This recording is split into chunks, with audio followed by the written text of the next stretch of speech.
Welcome to special analysis. నేను రమా మండువా. ఈరోజు అనాలిసిస్లో భాగంగా మనం తీసుకోబోతున్న టాపిక్ ఏంటంటే జగన్మోహన్ రెడ్డి పులివెందుల నుంచి పారిపోతున్నాడా. ఈ టైటిల్ ఖాయం చేయడం వెనుక నిజంగానే కొన్ని రాజకీయ పరిణామాలు అయితే ఉన్నాయి. అందుకే మనం ఈ టైటిల్ పెడతాం జరిగింది. యాక్చువల్గా నిన్నటి వరకు కూడా జగన్మోహన్ రెడ్డి పేరు ఏంటంటే పులివెందుల పులి. ఆయన గురించి ఆ పార్టీ నేతలు కానీ, అదేవిధంగా ఆయన్ని విపరీతంగా ఫాలో అయ్యే అభిమానులు కానీ, అటు సోషల్ మీడియాలో జగన్మోహన్ రెడ్డి అంటే వెర్రెత్తిపోయే వాళ్ళు కానీ ఎవరైనా చెప్పే మాట ఏంటంటే జగన్మోహన్ రెడ్డి సంబోధించేటప్పుడు ఆయన ఎప్పుడు కూడా పులివెందుల పులి అంటూ మాత్రమే మాట్లాడేవాళ్ళు. ఎందుకంటే పులివెందుల కడపలోని, అది కూడా ఉమ్మడి కడప జిల్లాలో ఆ పులివెందుల పరిసర ప్రాంతాలు కావచ్చు, పులివెందుల్ని తమ కంచుకోడుగా మార్చుకోవడంలో జగన్మోహన్ రెడ్డి ఫ్యామిలీ సక్సెస్ అవుతూనే వచ్చింది. అటు వైఎస్కి ముందు రాజారెడ్డి లాంటి వాళ్ళు రాజకీయాల్లో లేకపోయినా తమకంటూ అక్కడ స్థానికంగా ఉన్న వ్యాపారాలతో పేరు తెచ్చుకున్నారు. అండ్ దాన్ని అక్కడి నుంచి మనం చూస్తే వైఎస్ రాజశేఖర రెడ్డి కూడా పులివెందులే కాదు కడప నుంచి కూడా ఒక కంచుకోడుగా మార్చారు. ఆయన అటు కాంగ్రెస్ పార్టీకి, తానున్న కాంగ్రెస్ పార్టీకి, అటు పులివెందుల నుంచి ఆయన రిప్రజెంట్ చేశారు. ఎమ్మెల్యేగా అదేవిధంగా ముఖ్యమంత్రిగా ఉన్నారు, ప్రతిపక్ష నేతగా కూడా ఉన్నారు వైఎస్ రాజశేఖర రెడ్డి. ఈవెన్ వివేకానంద రెడ్డి లాంటి వాళ్ళు కూడా కడప నుంచి ఎంపీగా పనిచేశారు. అండ్ దాన్ని అక్కడి నుంచి చూసినట్లయితే 2009 తర్వాత పరిణామాల్లో వైఎస్ ఆ రోజు పులివెందుల నుంచి ఎమ్మెల్యేగా ఉండి ఆయన చనిపోవడం జరిగింది హెలికాప్టర్ ప్రమాదంలో, ముఖ్యమంత్రిగా ఉండి. అప్పటి నుంచి కూడా పులివెందుల ఎమ్మెల్యేగా విజయమ్మ ఉప ఎన్నికల్లో గెలిచారు ఆవిడ. పులివెందుల ఎమ్మెల్యేగా కూడా ఆమె కూడా పనిచేశారు. ఇక 2014లో అండ్ 19లో ఒకసారి జగన్మోహన్ రెడ్డి ఫస్ట్ టైం 14లో గెలిచారు పులివెందుల నుంచి. అండ్ దెన్ గెలిచి ప్రతిపక్ష నేతగా ఉన్నారు. 19లో గెలిచి ముఖ్యమంత్రిగా ఉన్నారు. రాష్ట్ర వ్యాప్తంగా ఒక వైఎస్ఆర్సీపీ డిజాస్టర్గా మిగిలిన మొన్నటి ఎన్నికల్లో కూడా పులివెందుల నుంచి జగన్మోహన్ రెడ్డి గెలిచారు. అంతేకాదు పులివెందుల కాన్స్టిట్యున్సీ ఉన్న పార్లమెంట్ కాన్స్టిట్యున్సీ కడప నుంచి కూడా ఆయన బ్రదర్ అయిన అవినాష్ రెడ్డి కూడా ఎంపీగా గెలవడం జరిగింది. ఈవెన్ షర్మిల లాంటి వాళ్ళు పోటీ చేసిన. సో ఇదంతా అందరికీ తెలిసిందే హిస్టరీ మొత్తం. అయితే పులివెందుల నుంచి జగన్మోహన్ రెడ్డి ఎందుకు పారిపోతున్నాడు?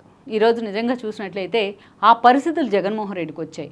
ఎందుకంటే ఆయన పులివెందుల మీద ఎంతగా ఫోకస్ పెట్టే ప్రయత్నం చేసినా పులివెందుల నుంచి తాను త్వరగా బయటపడకపోతే తను అక్కడే పులివెందులకో పరిమితం అవుతానన్న ఒక భయం జగన్మోహన్ రెడ్డిలో ఉందని అనుకోవాలి. అందుకు కారణాలు ఏంటంటే, ఈ టైటిల్ పెడతానికి కూడా కారణం ఏంటంటే ఈరోజు కడప ఎంపీగా జగన్మోహన్ రెడ్డి పోటీ చేయబోతున్నారంటూ కూడా జరుగుతున్న చర్చ. ఇందులో వాస్తవం ఉందా లేదా అనేది ఇంకొకటి. ఎందుకంటే ఈ స్థాయిలో ప్రచారం జరుగుతున్న జగన్మోహన్ రెడ్డి కానీ, ఆయన అనుచరులు కానీ, కడపకు చెందిన వైఎస్ఆర్సీపీ నేతలు కానీ ఎక్కడా కూడా దీన్ని ఖండించే ప్రయత్నం చేయడంలా.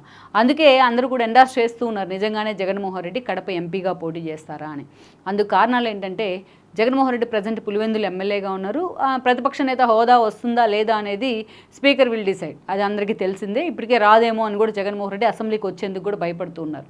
అయితే తాను అసెంబ్లీకే పరిమితం అయితే ఈ రోజున తను పూర్తి స్థాయిలో ఫుట్బాల్ ఆడుకునే అవకాశం ఉంటుంది. ఎందుకంటే గత 5 ఏళ్ల పాటు అసెంబ్లీని ఒక క్లాస్ రూమ్గా, ఒక ర్యాగింగ్ రూమ్గా మార్చిన ఘనత జగన్మోహన్ రెడ్డి ఖాతాలో పడుతుంది.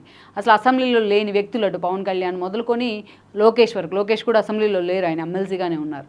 సో ఆ స్థాయిలో ర్యాగింగ్ చేసిన ఘనత అయితే వైఎస్ఆర్సీపీకి దక్కుతుంది. భువనేశ్వర్ లాంటి వాళ్ళని క్యారెక్టర్ అసాసినేషన్ చేసే విధంగా ఒక మహిళలు అవమానిస్తూ మాట్లాడిన తీరు చంద్రబాబు నాయుడు కన్నీళ్లు పెట్టుకోవడానికి కారణమైంది. ఈరోజు ఆయన ప్రతిజ్ఞ చేసి మరి ఈ సభలో నేను ఉండను అంటూ కూడా ప్రతిజ్ఞ చేసి ముఖ్యమంత్రి అయ్యాకే వస్తానంటూ ఆయన ఎలాగైతే ఓత్ తీసుకున్నారో ఈరోజు అది ప్రూవ్ అండ్ ఫ్యాక్ట్స్ అయింది. మొన్నటి ఎన్నికల్లో చంద్రబాబు నాయుడు మళ్ళీ తిరిగి సీఎం అయి ఉన్నారు. ఇదంతా ఒక ఎత్తు అయితే ఈ రోజున జగన్మోహన్ రెడ్డి కేవలం ప్రతిపక్ష హోదా దక్కించుకోలేని 11 సీట్లకే పరిమితం అయ్యారు. ఒకవేళ టీడీపీ ఔదార్యంతో జగన్మోహన్ రెడ్డికి ప్రతిపక్ష హోదా ఇచ్చినా, ఎందుకంటే ఆ 3 పార్టీలు ఒకటే కాబట్టి నాకే ప్రతిపక్ష హోదా ఇవ్వాలంటూ కూడా ఒక కొత్త డిమాండ్ని తీసుకొచ్చారు ఆయన తెర మీదకి. ప్రతిపక్ష హోదా ఇచ్చినా ఈరోజు జగన్మోహన్ రెడ్డిని అంత ఈజీగా టీడీపీ నేతలు కానీ, జనసేన ఎమ్మెల్యేలు కానీ వదిలిపెడతారని కూడా ఎవరు అనుకోవట్లేదు అసెంబ్లీలో. అందుకే జగన్మోహన్ రెడ్డి అసెంబ్లీలో అడుగు పెట్టాలంటే కూడా భయపడుతూ ఉన్నారు. ఇంకోవైపు చూసినట్లయితే అట్ ద సేమ్ టైం ఒకవైపు తన కేసులు తను తరుముకుంటూ వస్తున్నాయి. అటు బీజేపీ చూస్తే ఈ రోజున టీడీపీ జనసేన కూటమితోనే కలిసి ఆ పార్టీ అధికారంలోకి వచ్చింది ఈరోజు రాష్ట్రంలో. అలాంటి పరిస్థితులు నిన్నటిదాకా తన ప్యాంపర్ చేసిన బీజేపీ ఈరోజు తన వైపు కూడా చూస్తున్న పరిస్థితులు లేవు. అందుకే జగన్మోహన్ రెడ్డి ఈరోజు పూర్తి స్థాయిలో కడప ఎంపీ సీట్ మీద ఫోకస్ పెట్టారన్న ప్రచారం ఉంది. వన్స్ తాను కడప నుంచి ఎంపీగా గెలిచినట్లయితే, పోటీ చేసి ఉప ఎన్నికల్లో గెలిచినట్లయితే, అది కూడా బలవంతంగా తన బ్రదర్ అవినాష్తోని రాజీనామా చేయించి గెలిచినట్లయితే తనకు ఢిల్లీ స్థాయిలో కొంత ఎక్స్పోజర్ వస్తుంది అని కూడా జగన్మోహన్ రెడ్డి లెక్కలు కడుతూ ఉన్నారు. అంతేకాదు ఢిల్లీ స్థాయిలో అంటే అటు రాజ్యసభలో జగన్మోహన్ రెడ్డికి మెజారిటీ స్థానాలు ఉన్నాయి, లోక్సభలో 4 ఎంపీలు ఉన్నారు. ఒకవేళ తాను కానీ ఢిల్లీ స్థాయిలో ఈరోజు, ఎందుకంటే ఒకప్పుడు విజయసాయిరెడ్డి లాంటి వాళ్ళు చాలా కీలకంగా వ్యవహరించేవాళ్ళు, ఈ సుబ్బారెడ్డి లాంటి వాళ్ళు ఈరోజు రాజ్యసభ సభ్యుడిగా ఉన్నప్పటికీ కూడా అంతకుముందు విజయసాయిరెడ్డి లాంటి వాళ్ళు మొత్తం మానిటరింగ్ చేసుకుంటూ ఉండేవాళ్ళు. ఈరోజు ఉన్న ఆ 4 మందో లేకపోతే ఆ రాజ్యసభ సభ్యులో ఒక వేమిరెడ్డి తరహాలోనో లేకపోతే మిగతా ఎంపీల తరహాలోనో పార్టీ మారే అవకాశం ఉందన్న భయం జగన్మోహన్ రెడ్డిలో ఉంది. అదే జరిగితే ఢిల్లీ స్థాయిలో తన హోల్డ్ కూడా తాను పెంచుకోలేకపోతారన్న ఒక ఆందోళన కూడా ఉంది.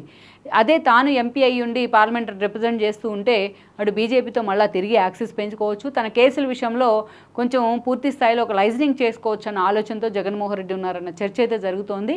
దానిలో భాగంగానే ఈ రోజున తాను తిరిగి పార్లమెంట్లో అడుగు పెట్టాలన్న ఆలోచన జగన్మోహన్ రెడ్డి చేస్తున్నారని చెప్తున్నారు. యాక్చువల్గా 2009 తర్వాత జగన్మోహన్ రెడ్డి ఎంపీగా ఉన్నారు. ఆయన 2009 ఎన్నికల్లో కడప నుంచి ఎంపీగా గెలిచారు. వాళ్ళ నాన్న సీఎంగా ఉన్నారు పులివెందుల నుంచి గెలిచి. అయితే వాళ్ళ నాన్న చనిపోయిన తర్వాత ఉప ఎన్నికలు కూడా వచ్చాయి.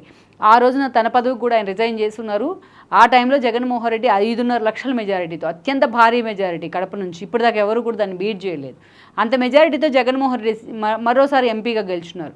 కానీ ఆయన ఎప్పుడు కూడా పార్లమెంట్కి వెళ్ళి ఏపీ తరపున ఒక వాయిస్ వినిపించో, లేకపోతే విభజన విషయంలో తన వాయిస్ వినిపించో, లేకపోతే సమైక్యాంధ్ర కోసం తన వాయిస్ వినిపించో, ఇలా ఎప్పుడు కూడా ఒక ఇష్యూ మీద ఆ రోజున కాంగ్రెస్ ప్రభుత్వాన్ని డిమాండ్ చేసిన పరిస్థితి అయితే జగన్మోహన్ రెడ్డి దగ్గర లేదు.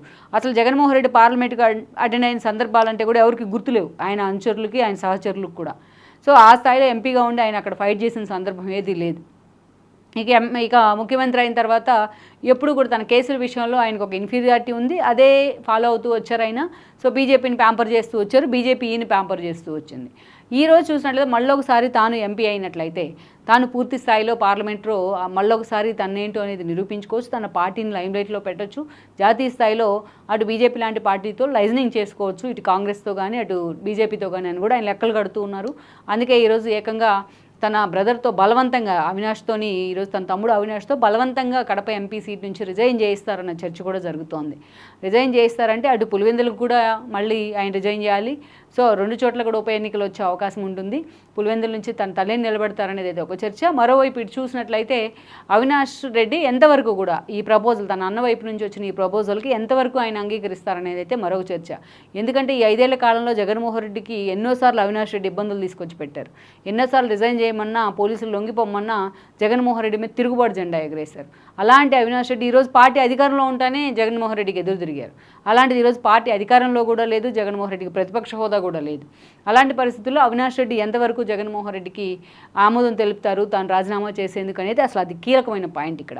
అయితే ఇక్కడ మనం చూసినట్లయితే జగన్మోహన్ రెడ్డి నిజంగానే కడప నుంచి ఎంపీగా పోటీ చేస్తే ఇక పులివెందుల నుంచి జగన్మోహన్ రెడ్డి పారిపోయారన్న చర్చనైతే టీడీపీ ప్రచారంలోకి తీసుకొచ్చే అవకాశం ఉంటుంది ఆయన ప్రత్యర్థులు. ఎందుకంటే ఇప్పటికే వాళ్ళంతా కూడా ఆల్రెడీ వైనాడ్ ఎమ్మెల్సీ కోటాలు, ఎమ్మెల్సీ ఎన్నికలు ఎప్పుడు జరిగాయో, పట్టభద్రుల ఎమ్మెల్సీ ఎన్నికలు 11 జిల్లాలని టచ్ చేస్తూ జరిగాయి. పులివెందులు లాంటి చోట కూడా రాంభూపాల్ రెడ్డి లాంటి వాళ్ళు గెలవడం జరిగింది మేజర్ ఓట్ షేర్ రావడం కారణంగా. అప్పటి నుంచి వైనాడ్ పులివెందులు అనే నినాదాన్ని తీసుకొచ్చారు జగన్మోహన్ రెడ్డి. వైనాడ్ 175కి పోటీగా ఆయన ప్రత్యర్థులు. సో ఈ క్రమంలో ఈరోజు కడపలో మెజారిటీ సీట్లు టీడీపీ సాధించిన సిచ్యువేషన్ అయితే ఉంది, ఎక్సెప్ట్ పులివెందులు అండ్ కడప. అందుకనే ఇవాళ రోజున టీడీపీ ఇదే అంశాన్ని ఆయన ప్రత్యర్థులు, ఆయన పులివెందుల నుంచి కనుక రిజైన్ చేసి పక్కకు వచ్చినట్లయితే సో వైనాట్ పులివెందుల అనే నినాదాన్ని కాదు, అదే స్థాయిలో ఆ నినాదాన్ని ఆచరణలో పెడతానికి కూడా ఇటు అధికారంలో ఉన్న పార్టీలు ఏమాత్రం కూడా సందేహించవు. సో ఆల్మోస్ట్ అదే జరిగితే ఉప ఎన్నికలను ఎదుర్కోవడం ఒక ఎత్తు అయితే, ఆ 3 పార్టీలను ఎదుర్కోవడం మరో ఎత్తుగా మారుతుంది. అక్కడ సామాజిక వర్గ సమీకరణాల కాంబోలో కూడా ఒక మంచి అభ్యర్థిని అక్కడ నిలబెట్టే ప్రయత్నం చేసినట్లయితే కూటమి ఈజీగా జగన్మోహన్ రెడ్డి తరపున నిలబడే వాళ్ళకు ఒక చెక్ పెట్టినట్టు కూడా అవుతుంది. సో పూర్తిగా జగన్మోహన్ రెడ్డి పులివెందుల నుంచి పారిపోయినట్లే అవుతుంది. అటు తన ప్రత్యర్థులు కూడా అదే స్థాయిలో ఈ ప్రచారాన్ని తెర మీద తీసుకొచ్చే అవకాశం ఉంటుంది. ఆయన కడప ఎంపీగా గెలవడం అనే మాట పక్కన ఉంచితే బట్ పులివెందుల నుంచి జగన్మోహన్ రెడ్డి పారిపోయిన చర్చ మాత్రం హాట్ టాపిక్ అవుతుంది. సో అందుకనే ఈరోజు ఈ టైటిల్ మనం ఖాయం చేయడం జరిగింది. లెట్స్ సీ మరి జగన్మోహన్ రెడ్డి ఈక్వేషన్స్ ఈ విషయంలో ఎంతవరకు ఫలితాన్ని ఇస్తాయనేది మనం చూడాల్సి ఉంది. Please share, like and subscribe south first Telugu channel.